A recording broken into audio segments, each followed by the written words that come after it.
Hello السلام علیکم۔ آج ہم ایسے شخص کی بات کر رہے ہیں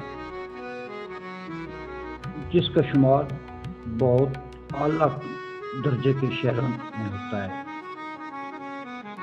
کچھ لوگ صرف زندہ نہیں رہتے، وہ وقت کو جیتتے ہیں۔ ان کا دکھ، ان کی ہنسی، ان کا خواب صدیوں کے فیصلے مٹا دیتے ہیں۔ ایسا ایک نام ہے، وہ نام ہے مرزا غالب۔ 1997 میں آگرہ کی دھرتی میں پیدا ہوا ایک بچہ جس کا باپ 5 سال کی عمر میں دنیا سے رخصت ہو گیا۔ یتیمی کا یہ زخم غالب کے دل پر ایسا لگا کہ پھر پوری زندگی نہ بھولا۔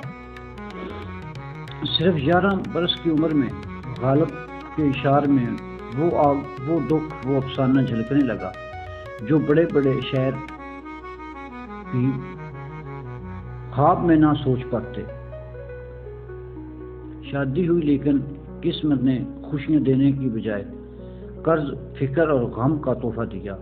بچوں کی موت، غربت اور بے سادگی نے غالب کو توڑنے کی کوشش کی، مگر وہ ٹوٹ کر بکھرے نہیں بلکہ الفاظ میں ڈھل گئے۔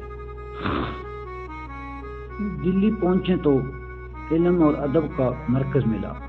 مغل بادشاہ بہادر شاہ ظفر نے انہیں دربار میں جگہ دی، مگر اشعار کہا، مگر دولت کبھی نہ ملی۔ غالب کے پاس الفاظ کا خزانہ تھا لیکن زندگی ہمیشہ مقروض رہی۔ 1857 کی جنگ آزادی نے دلی کو اجاڑ دیا۔ غالب کے دوست ساتھی سب کچھ چھن گیا اور شاعری پہلے سے زیادہ دردناک، پہلے سے زیادہ افسانہ۔ لیکن غالب صرف شاعر نہ تھے، وہ اردو نثر کے جادوگر تھے۔ ان کے خطوطوں نے زبان کو بانٹنے والے رسمی انداز کو توڑ دیا۔ وہ ہر الفاظ میں دل کی دھڑکن ڈال دی، یوں جیسے کوئی دوست آپ کے سامنے بیٹھا ہوا دل کی باتیں کر رہا ہو۔ زندگی بھر مقروض، غمگین، مگر اپنی شاعری میں امر۔ 15 فروری 1969 کو یہ چراغ بجھ گیا، لیکن اس کی روشنی کبھی مدھم نہ ہوئی۔ مرزا غالب چلے گئے، مگر ان کا درد، ان کی مسکراہٹ، ان کی غزلیں آج بھی زندہ ہیں۔